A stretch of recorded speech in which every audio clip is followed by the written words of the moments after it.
nüüd ongi nii, et ma olen jõudnud tegelikult suht koht eelviimase reisi videoni ja siin tegelikult hakkasid asjad nagu nihu minema ja mingis mõttes hakkas pihta ka kodutee.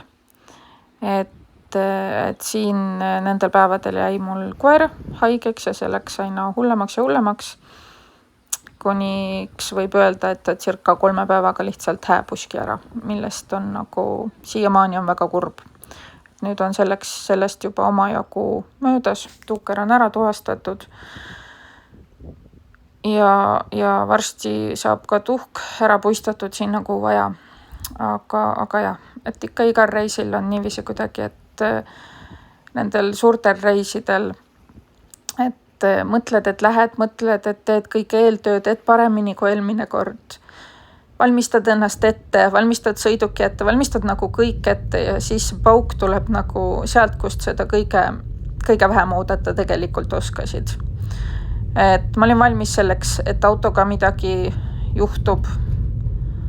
Ma arvasin, et minuga ei juhtu midagi ja ma olin täiesti kindel, et tuuker on pommikindel, nii nagu ma kuskil vist esimeses videos ka ütlesin. Aga tegelikult sai selle koera viimane reis. Ma juba aega mõtlesin, et kas ma üldse laen selle video üles. Aga mõeldes tulevikule, mõeldes sellele, mis saab edasi, siis ja sellele, et ma kunagi lähen ju ikkagi tagasi, on ju, et ega mul villand ei saanud. Siis ma ikkagi laen üles, aga ma vaatan seda videot, mul ei ole halli aimuga, kus kohas see koht oli. Et arvatavasti ma kuskil olen mingeid sildikesi filminud ja küll siis nagu aru saab, kus see koht oli. Park for Night leidis selle koha, väga mõnus oli. Aga siin läkski Tuuker haigemaks või lihtsalt nagu hakkaski tegelikult hääbuma. Ma ikka veel kuidagi süüdistan nagu iseennast, et ma ei tegutsenud nüüd kohe ja praegu, sest Tuuker oli ennegi teinud nii, et ta näiteks terve päev ei söö või terve päev väga ei joo või nagu enamuse päevast magab. Et see oli tema puhul nagu siuke aeg-ajalt täiesti tavaline käitumine. Et ma tegelikult oleksin pidanud kohe esimesel päeval nagu nii-öelda punase lipu püsti panema ja kuhugi tormama. Aga ma ei teinud seda, sest ma mõtlesin, et et täna ongi siuke päev, kus ta ei taha süüa, on ju, võtad rahulikult. Aga jah, et oleks pidanud reageerima nüüd kohe ja praegu. Ma ei kujuta ette, kuidas ma tulevikus reisin ilma koerata ja autoga, sest ma olen kõik reisid teinud koera ja autoga. Aga samas ma ei ole valmis ka veel praegu uut koera võtma. Et hullult tahaks, aga samas ma tean, et aeg ei ole õige. Et küll see koer tuleb mu juurde, kui õige aeg käes on.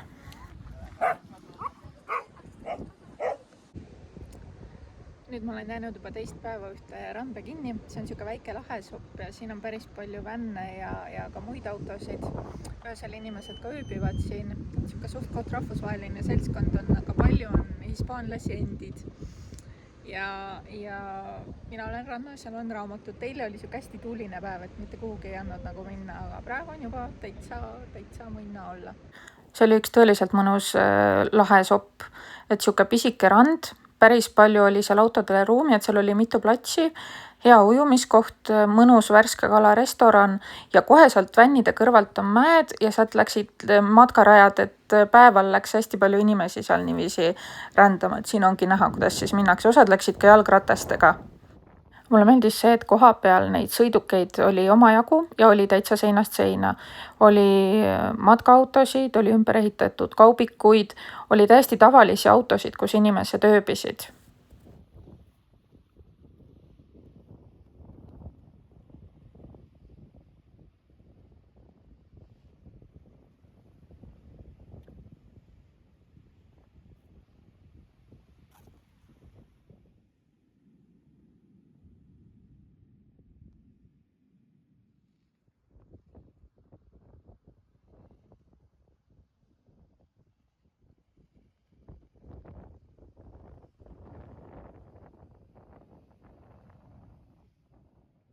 Ja siin tegelikult hakkaski Tuukri tervis käest ära minema, et siin mul tekid ja asjad kujuvad, sest ta oli need täis oksendanud.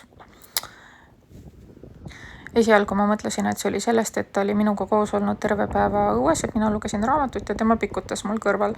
Aga terve päev paistis päike, tal küll oli veekauss sees ja toidukauss ja seal oli ka tuul, et seal ei olnud palav, et ilm oli ikkagi sihuke jahedamapoolne. Ja siis ma nagu mõtlesin, et et võib-olla sellest päiksest hakkas temal ka nagu paha, et alla sai, ma ei tea, päiksepiste või midagi ja sellepärast oksendab, et mulle tundus see nagu nii loogiline ja ma ei hakanud nagu, et ma ei osanud üldse nagu nii-öelda alarmi tõsta. Tegelikult oleks pidanud. Et võib-olla see lugu on õpetlik kellegile, kellel on samamoodi vana koer. Et kui midagi juhtub, mis siis, et see võib tunduda kuidagi loogiline ja tavapärane, et siis tegelikult vanema koera puhul peaks reageerima võib-olla äkilisemalt ja otsustavamalt absoluutselt igale nähtusele, mis on nagu nii-öelda kõrvalekalle. Aga siin ma olen juba Porto külas, kus ma käisin ka eelmine aasta. Üks imeline koht ja siit ma tegelikult keerasingi siis autonina juba kodu poole.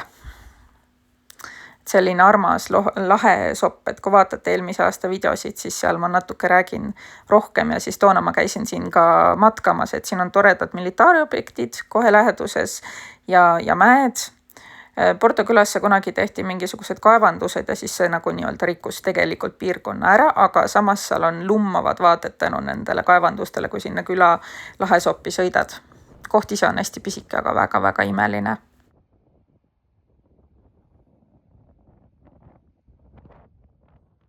Selles eelmises rannas, kus ma selles videos olin, siis seal oli niiviisi, et ühe korra mul nagu hommikusöök lendas laiali, kuna tuul oli hästi kõva.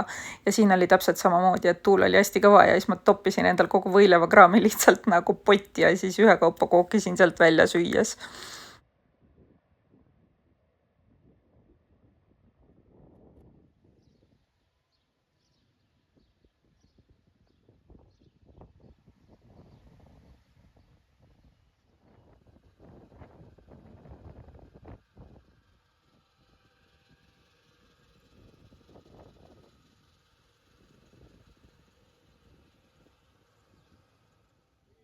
Ja kätte olid jõudnud ka lihavõtted, nii et ma olin ka natukene kultuurne. Käisin kirikute juures ja tutvusin olukorraga, aga seda sihukest suurt lihavõtte tähistamist, nagu neil on, kus nad ümber kiriku, ikoone ja kõike muud toredat kannavad, et sellest ma osa ei saanud. Mul oli küll võimalus, aga ma kuidagi ise tundsin, et ma nagu mentaalselt ei jõua, ei jaksa. Ja tuukriga ei olnud ka hästi, et tol hetkel ma juba sain nagu aru, et on pahasti ja tuleb kiiresti koju minna tagasi. Et jah, aga siit selle nunna käest ma ostsin ühe ikooni, mis on nii-öelda siis teel olijate kaitsjaks.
Ja ongi viimane linnaekskursioon.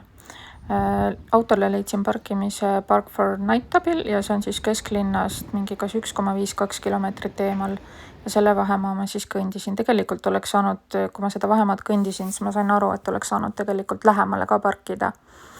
Aga sel korral läks siis niimoodi, ja aeg-ajalt on ennast hea liigutada ka, oli ilus linn, ei ütle midagi. Et sai sihuke kiire linnatuur veel tehtud, mis koosneski peamiselt nagu nii-öelda kõndimisest.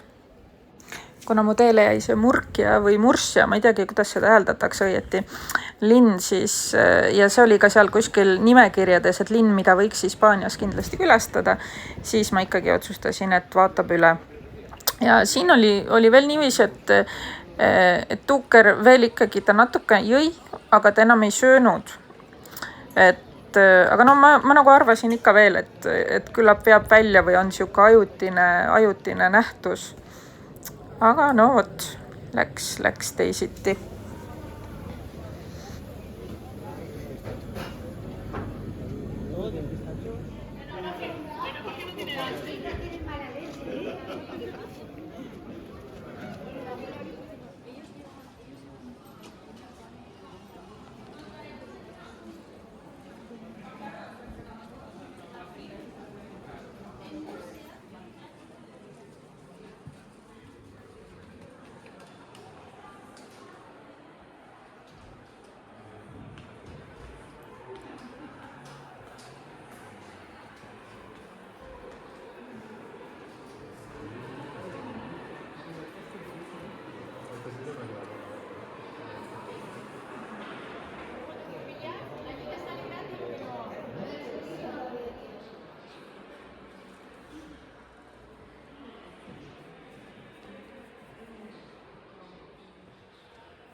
Tego dyskretna, no sobie przez stolikiem mówi.